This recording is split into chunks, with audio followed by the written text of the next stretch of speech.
Welcome, everyone. I'm Beth Ellen Holloman, Executive Director of Dining for Women, and this is the first in a series of Impact Hangouts. The Impact Hangouts are a way for us to reconnect with our past programs and to learn about their growth and impact, to gain information that can help others about what has worked and what perhaps didn't work in terms of their growth moving forward after they've been a grantee with Dining for Women. We're excited to have Brian Lynch, the Senior Manager of Business Development for One Acre Fund. She's going to talk about the incredible growth and success they've had over the past several years. One Acre Fund is a program that supports family farms in Rwanda, Kenya, Tanzania, and Burundi by providing tools and the training to help small farmers increase and double their income. We funded them in 2009. They were assisting about 25,000 farmers in Rwanda and Kenya, and today they have more than 300,000. We're so excited that we could have been a part of their success, and many of our members may remember when we funded them. So also on the Hangout with us today is Laura Haight, our communications consultant, providing technical support. Hi, Laura. Hey, everybody. And Brian, welcome. Thank you. Will you tell us more about One Acre Fund today? Yeah, I would absolutely love to. Thank you so much for having me as part of this first impact presentation, and I do have a few slides that I've put together, so I'm going to take over the screen to share those.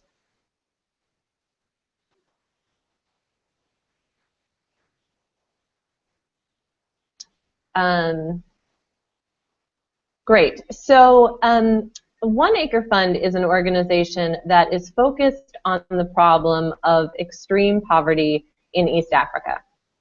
And this problem of extreme poverty in East Africa is something that I think so many of us are very aware of, but it's just kind of seemed like a problem that has always been there and will always be there.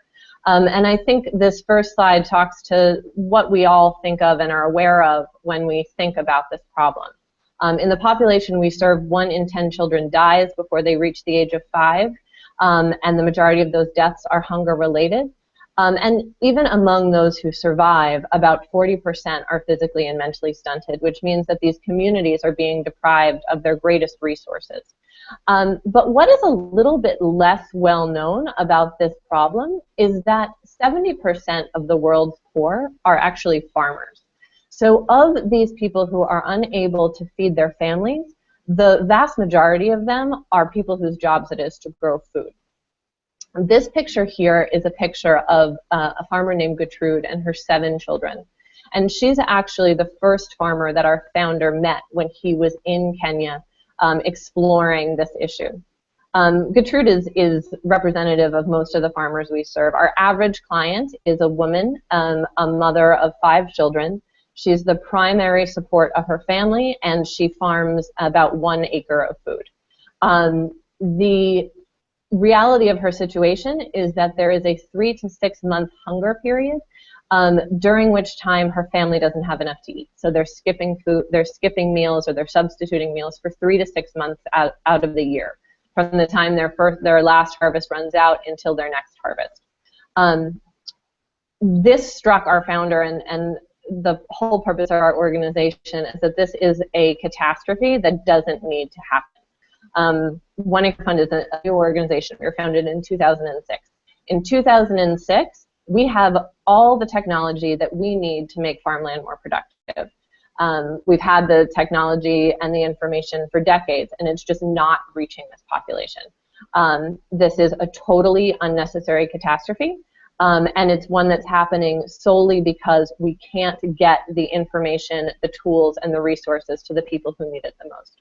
So that challenge, but also that opportunity, because again, these are people who are farmers, so it's just about getting them the information and the tools that they need, is why One Acre Fund was founded.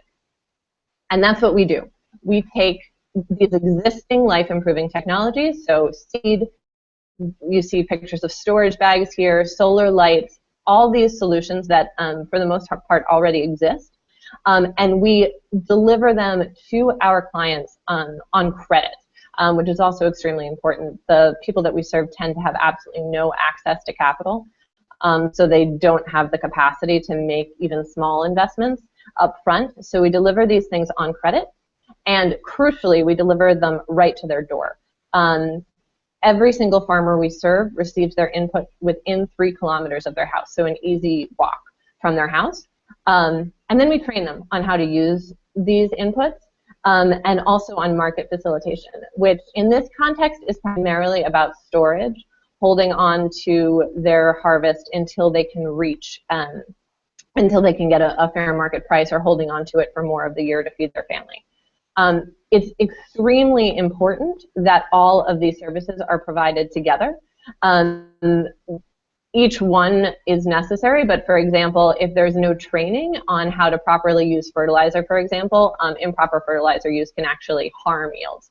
So it's very important that these are provided together. And this approach has been working really well, we're very happy to say. Since the Dining for Women grant that we received was in the end of 2009, it was for the 2010 season for a district in Rwanda called Nyamasheke. It was to serve 400 farmers in that district. We served 12,000 farmers by the end of 2014 in Nyamasheke. Organization-wide, we finished 2010 with 32,000 farmers. We finished 200,000 farmers in 2014. It'll be 305,000 by the end of this year. And then our impact per farmer, which we measure as the increased revenue over a control group, has been steadily increasing, which at this scale, we're very proud that we've been able to increase our impact while increasing our scale. And then our field sustainability, which is the amount of our core program costs that are covered by farmer repayment, have steadily grown from 65% in 2010 at the time of your grant to almost 75% at the end of 2014. One thing that I want to highlight here is this is what One Acre Fund considers our formula for doing good. It is reach a lot of people, have high quality impact, and do it cheaply. And that is really how we've been able to have the kind of growth and success that we've had over the past several years. And we're continuing to grow really aggressively. This is a chart of our number of farmers served with that 305,000 for this year, and you can see the breakdown for country. And that's a 50% growth in 2014. And with most of our enrollment underway, we're at pretty much at that number. In some of our countries, there's a 2-season enrollment, so some of those will come in a little bit later in the year. We're generating this consistently high impact, so $128 increase is over this control. And what is really crucial about that is what our farmers do with this money. And what they do with this money is they invest it in their families. Our number one investment that we see from our farmers is additional school fees for their children. The next are new businesses and farm activities. So people buy livestock, they start chicken coops, they build rental properties on their houses that they can rent out. They're investing in their futures. And then the next two are medical expenses and improved housing and nutritious food. And we're doing this, again, while we're improving our financial sustainability. So what it means that 75% of our core costs are covered by our farmers. It means that for every dollar our donors contribute, $3 are contributed by our farmers.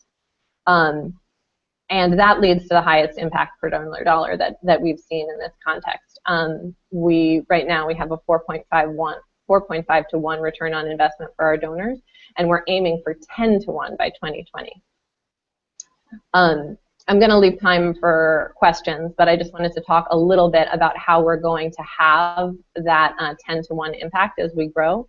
We're aiming for a $200 per farmer impact by 2020, and the way we're going to do that is by having more revenue for our farmers in everything that we offer them. So one thing is to increase the amount of revenue that they can get from the plants that they grow by having better seed and additional emphasis on soil health. The next is that we're starting our first trials on health products, and the most promising of that is a reusable menstrual pad that you see in that picture. which I know that your audience is really familiar with the need for among this population. We've had great success with our solar lamp program. We're now one of Africa's largest sellers of solar lamps, and that means that our farmers save money on kerosene. It means that their children can study late into the night. It also means that they can charge their cell phones, which opens up a whole new universe of impact options well beyond One Acre Fund. And then we're also looking at a number of new energy products, including what you see here are more efficient cook stoves. So all of these different innovations are the ways that we are constantly focused on bringing this high quality impact to more people and keeping the cost down. Again, high quality impact, reach a lot of people and do it cheaply. So we can continue to grow. We aim to reach 1 million farmers by 2020, but it's going to, we have a lot of work to do to get there.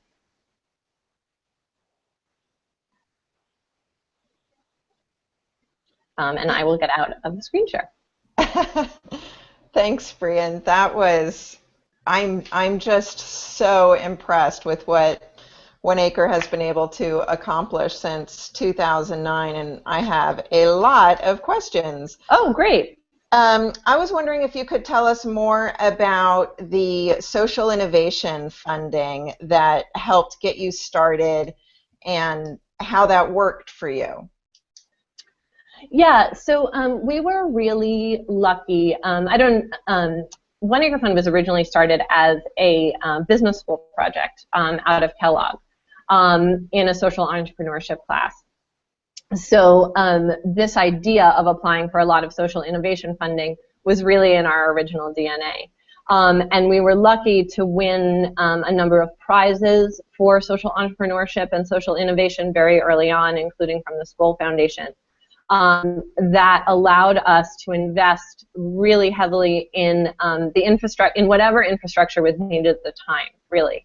I'll also say that a benefit of that was that we really became part of a community of social entrepreneurship projects that have kind of grown together and shared a lot of information across sectors.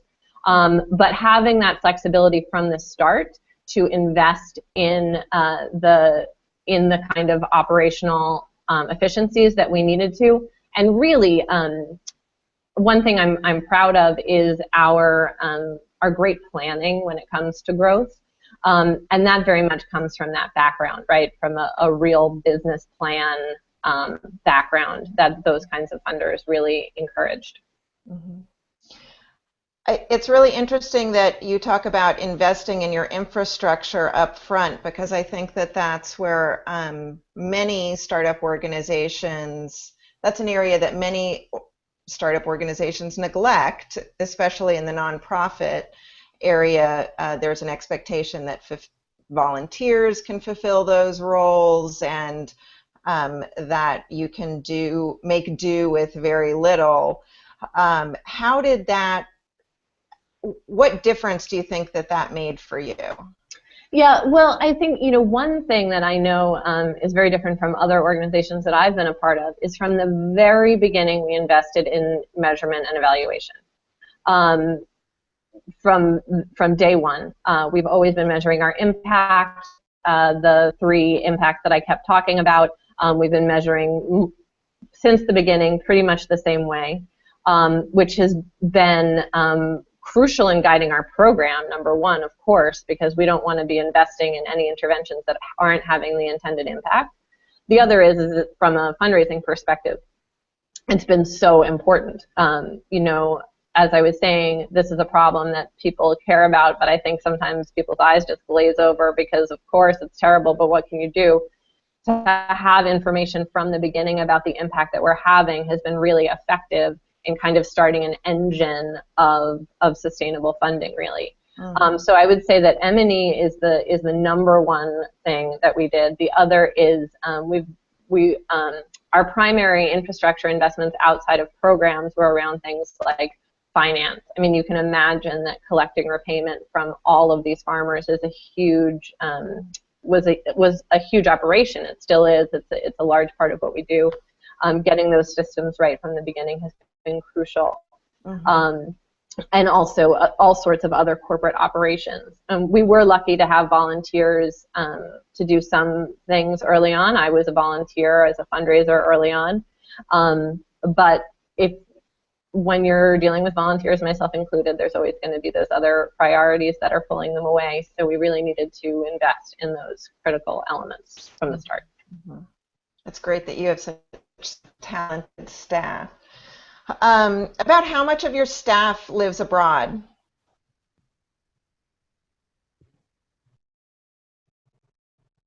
Let's see if she'll unfreeze.